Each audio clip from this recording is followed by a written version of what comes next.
Hey guys, welcome to the Journey of series. Most of the time, when I make a video, I end up talking about the adventures a character had throughout his series. That's all well and good, but for the most part, these are all main characters. But what about the side characters and the supporting characters? What about Kana, Sheena, Alciel, Hildy, and of course, the man himself, motherfucking Speedwagon. Speedwagon, Krillin, only 100 times cooler. That's pretty much the premise of this series, taking a character and seeing how they got from point A to point Z. That's not to say I won't be covering main characters, because I mean, come on. But without further ado, let's begin episode 1 with the most important character in the Dragon Ball series, Bulma Briefs.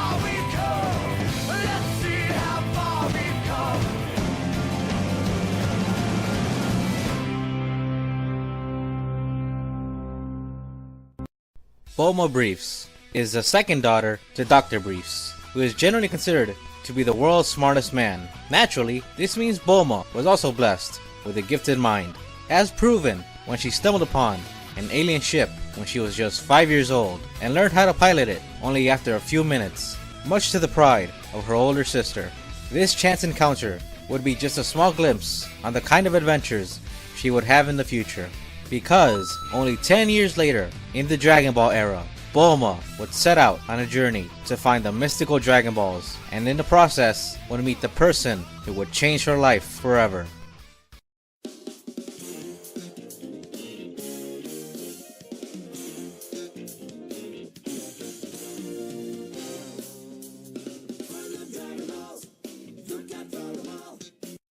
Bulma would set out on a journey to find the mystical Dragon Balls, and in the process would meet the person who would change her life forever, and immediately proceed to shoot him in the face.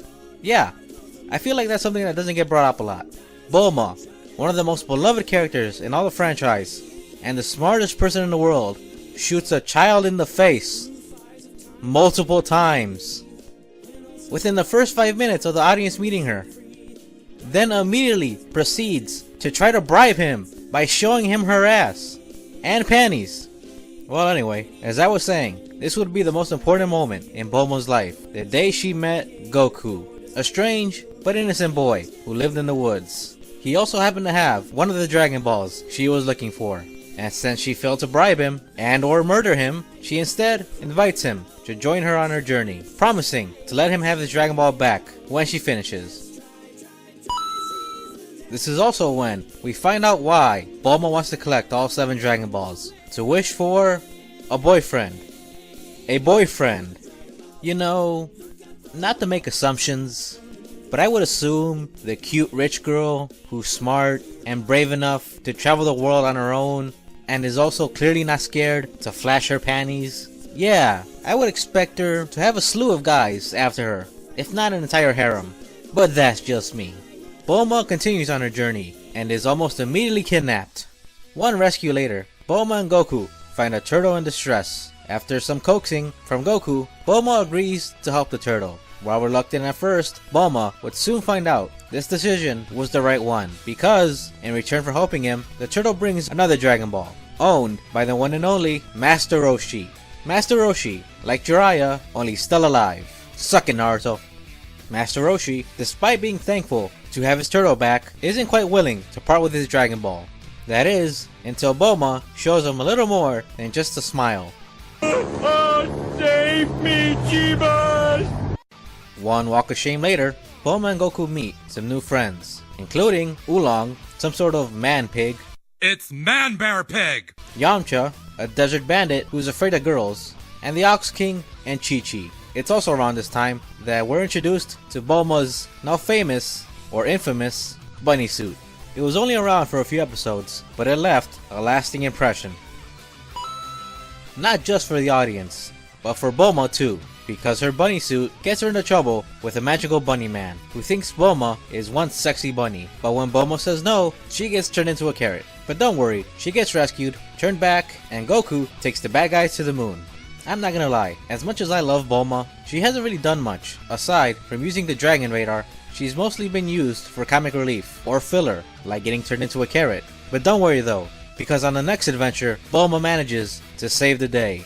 Not through her genius intellect, or her sex appeal, but through her spontaneous stupidity.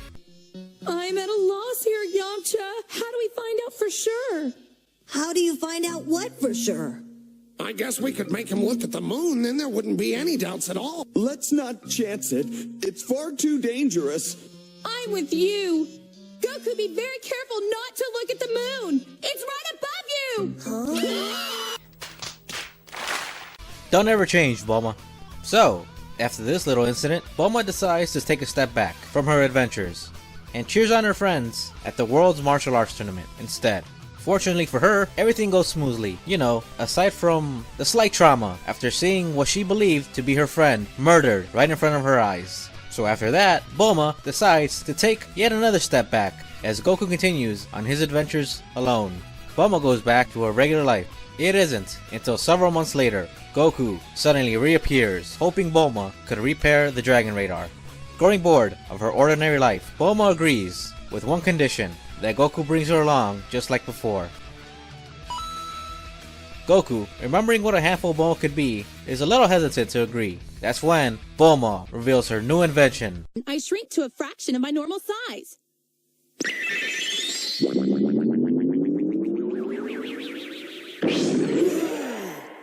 Come on, Goku, please. Let's try it just once. I'll take you on a guided tour of the city. With Bulma in shirt, Goku, once again, sets out to find the Dragon Balls. Oh, and Bulma almost gets blown up in a terrorist attack or something. The show doesn't really treat it like a big deal, so I won't either.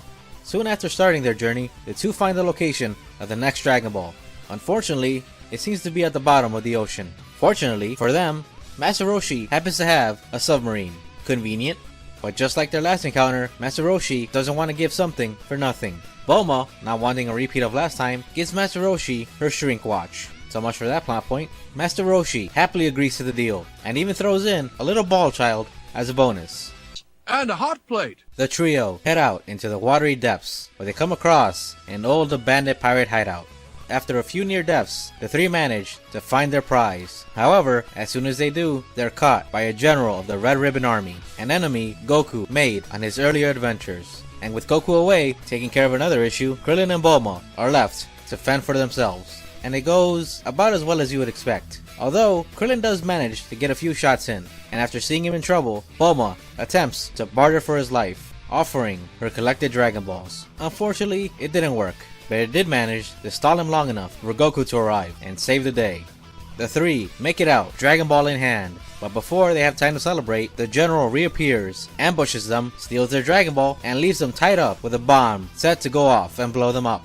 Fortunately, one of Goku's friends arrives and manages to untie him just before the bomb goes off. After that, Goku runs off to get back the Dragon Balls, leaving Bulma back in the sidelines. Her next notable appearance isn't until the evil King Piccolo arrives to conquer the world. Bulma doesn't actually do anything, but she doesn't just sit around cheering on Goku either. Instead, she gets locked and loaded, flies to the battlefield, and almost gets blown up by a rocket to the face. And that's pretty much it for the Dragon Ball saga. Aside from a quick time skip, where we see she's no longer a teenager. Her next big starring moment doesn't come until Dragon Ball Z.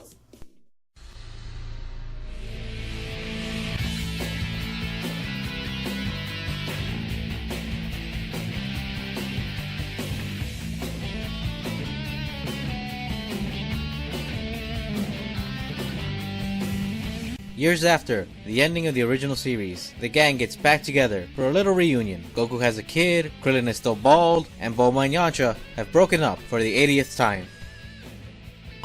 However, their reunion is cut short when Goku's older alien brother arrives, beats the crap out of Goku and Krillin, and kidnaps Goku's son. and watching in the sidelines, watching in the sidelines, watching in the sidelines, and a year later, the grueling battle is over. Only Goku, Krillin, and Gohan survived, but with Piccolo dead, the Dragon Balls are gone, leaving the gang with no way to bring back their dead friends. That is, until Mr. Popo arrives. While Piccolo and his other half, Kami, might be gone, the ship that was originally used to bring them to Earth was still in one piece. After confirming that the ship was still operational, Bulma set off to make repairs in order to take them to Piccolo's home planet, in the hopes of finding a new set of Dragon Balls. And as a reward for her hard work, Bulma decides to tease Krillin and a prepubescent Gohan by spending a bunch of time on their several-month trip walking around the ship in her underwear. I mean, yeah.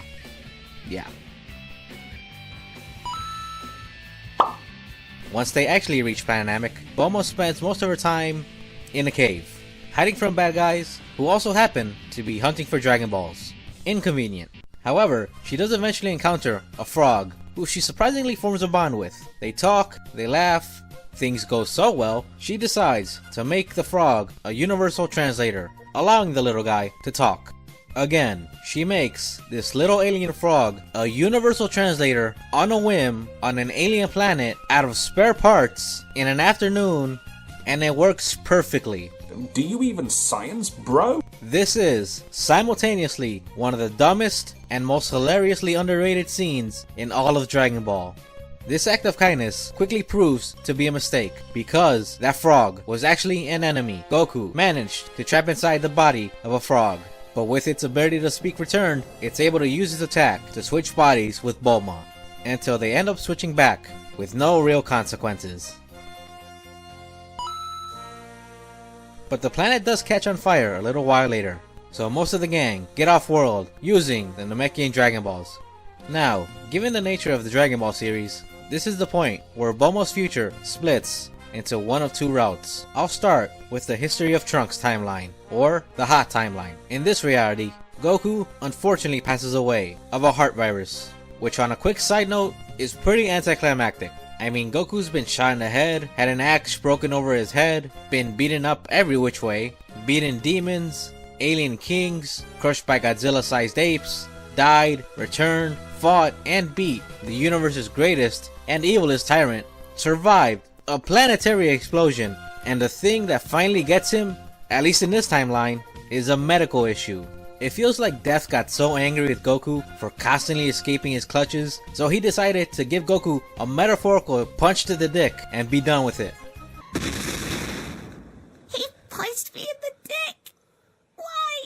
Why did he punch me in the dick? Anyway, Goku seemed to have died at a pretty unopportune time, as soon after two powerful androids appear and kill most of the world's population, including most of the remaining Z fighters, except Bulma, her teenage son, Trunks, and Gohan. With the fate of the world looking bleaker by the day, Bulma begins to work on her greatest invention, a time machine, which she intends on using to save Goku and hopefully the future. Unfortunately, she is only able to finish her time machine after Gohan dies in battle. With her and her son, now the only two on the planet capable of changing fate, Bulma sends Trunks to the past with some heart medicine and a smile, and thus Trunks waves goodbye to his mother and travels back to the point where he can save the world.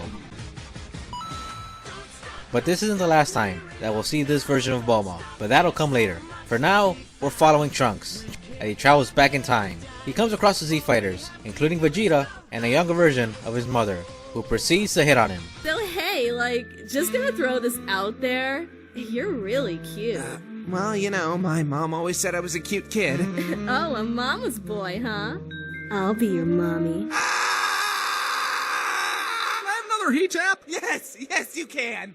Because, you know, fuck Yamcha. Anyway, Bulma proceeds to watch this new stranger kill a rebel Frieza and give Goku a dire warning about the future threat before disappearing again. 2 years later, Bulma's life has changed drastically. She's older, she has a new haircut, and oh yeah, she has a kid. But not Yamcha's kid, because you know, she didn't fuck Yamcha. Huh? See what I did there? That's not funny. So once again, Bulma spends most of the arc on the sidelines. she does fix up Android 16, which is great, because seeing 16 die is what triggers Gohan's Super Saiyan 2 transformation. So when you think about it, future Bulma and current timeline Bulma were the real heroes of the Cell Saga. Skip ahead another few years, and Bulma and Vegeta got married, I think Vegeta calls Bulma his wife, but did they actually get married? Bulma is the type of gal who would make her wedding a big deal, but Vegeta is the type of guy who would not give a fuck and would rather skip out on his own wedding to go train. So, I don't know, but if they actually did get married, I would have loved to seen that. Moving on, heart virus or not, Goku ultimately ended up dying in the Great Android War. However, all these years later, he was given a day pass back to the world of the living, and just in time for the World's Martial Arts Tournament. There, Goku catches up with his new son and Bulma and Vegeta. During the World Martial Arts Tournament, Bulma sits on the sidelines. However, an incident soon occurs where two contestants nearly kill Gohan's girlfriend and make off with some of Gohan's captured energy. Gohan, Goku, and Vegeta chase after them. Oh yeah, and Piccolo too.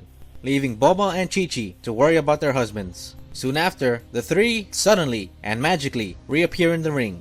But to Bulma's horror, the husband she watched leave earlier isn't the same one standing in the ring, as this Vegeta, in an effort to make Goku fight him, blasts the tournament audience, killing hundreds, if not thousands, of innocent people in the process. This act brings Bulma to her knees in pain and grief over the horrifying act the man she loved just committed. Goku and Vegeta disappear soon after, leaving Bulma to wonder what exactly happened to her husband. After recovering a bit of her strength, Bulma and friends set out to find out what exactly is going on. Unfortunately, soon after starting their journey, the ship everyone's riding on is knocked out of the sky by a huge explosion. After a rocky landing, Bulma realizes that the huge explosion she just witnessed was actually Vegeta's dying light. To make things worse, Bulma herself, along with her friends and the rest of Earth's population, would soon die at the hands of the newest enemy, Majin Buu. It isn't until Goku and Vegeta are both pushed to the brink that they're able to bring everyone back, and Bulma is reunited with her new and more mellowed out husband. Now once again, we've reached the point where Bulma's life splits into one of two directions: the Dragon Ball GT timeline and the Dragon Ball Super timeline. We'll go with the GT timeline for now. The world has seen many years of peace since the defeat of Majin Buu. Everyone has settled down into their new happy lives, including Bulma, whose age is definitely starting to show. After years of not seeing each other, the gang decide to attend the World's Martial Arts Tournament. You see a pattern here? At the tournament, Goku does what he does best. Suddenly goes off to train for years on end without talking to anyone. And so, yet another time skip later, Jesus, most anime have one time skip, two at most. Dragon Ball has one every 2 or 3 seasons. Anyway, one time skip later, and the age of GT begins.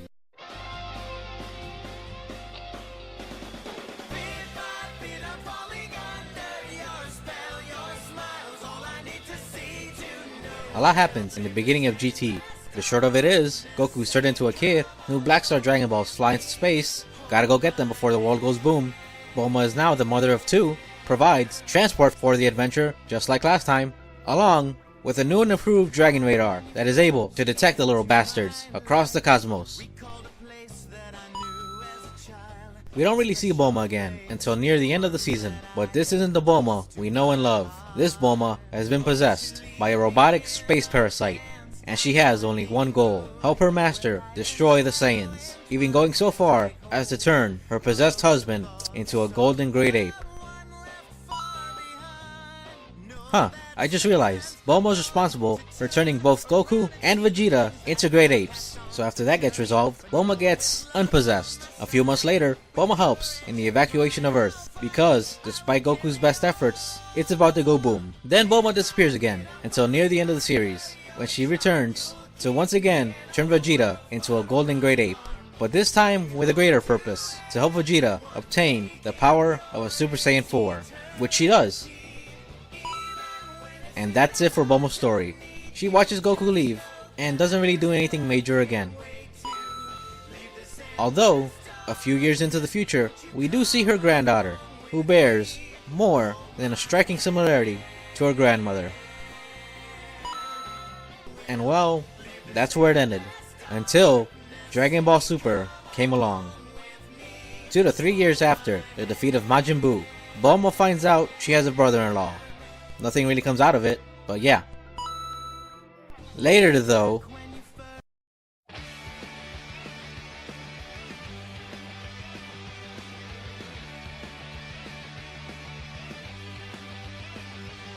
Bulma decides to throw herself a birthday party. Unfortunately for her, an uninvited guest appears.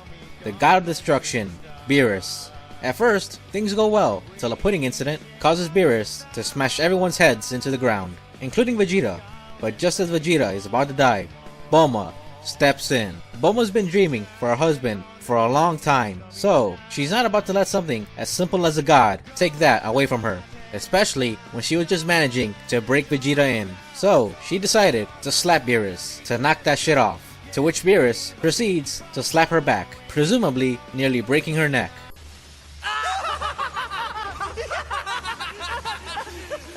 Let's go eat food. Don't worry though, the two eventually become friends, even forming a weird relationship, where in exchange for not blowing up the earth, Bulma supplies Beerus with food. But moving on, let's see, what else happens? Frieza comes back, Bulma recruits her friend, Jocko, to come help. He owned the spaceship she found when she was a kid. A little later, she invents a dragon radar, capable of finding new Dragon Balls spread out across the cosmos. Wait. And then suddenly, we're thrown back into the hot timeline, where once again, we see Bulma working on getting the time machine operational. Despite going through 2 planet-wide extinctions, she still looks considerably younger than her GT counterpart, who lived a relatively peaceful life. But no sooner that Bulma finishes making preparations does the new baddie arrive. And then, the unthinkable happens. Bulma is killed. I'm not gonna lie, the first time I saw this, it got me a little. I didn't cry, but my eyes did get a little glassy. Sorry. We've seen Goku die, we've seen Vegeta die, we've seen pretty much all the Z fighters die, but we've never seen Bulma die. I mean, she did die in the Buu saga, but so did millions of other people, so that wasn't really about her. And that Bulma comes back. This Bulma? No, she stays dead, only leaving her son with the hope for a better future. Thus, Trunks flees to the past, yet again, where he is found by himself. Kid Trunks immediately tells Bulma, and the Briefs family help future Trunks recuperate. Now on a mission to help her time-traveling son, Bulma sets out to get the time machine working again. Lucky for Trunks, Bulma was already working on an energy source for the machine. Convenient. And with the job complete and the new enemy defeated, Trunks once again sets off. Bulma doesn't really do much for the rest of the series. She does, however, have another child, Bra, or Bulla, whichever one you want, who is delivered by an angel. Does that make her Space Jesus? Vegeta is a god, technically. But that's it. The journey of Bulma. From childhood to the mother of 2, to even a grandmother. Spanning several years and multiple series, Bulma's journey has been a long one. We were first introduced to her as an energetic teenager, looking for a boyfriend. Since then, we've seen her shoot a child in the face, make new friends, escape death countless times, travel to space, meet aliens, meet gods, find love, have children, and even break the time barrier. And as of the recording of this episode, Dragon Ball Super is nearing its final episodes, before it goes on hiatus. Whether that means it's officially ending, I don't know. But if it does, will we get another series? More than likely. What will the new series be about? Only time will tell. One thing is for sure, is that Bulma will play an important role. So I guess the only thing left to say is, Bulma until we meet again.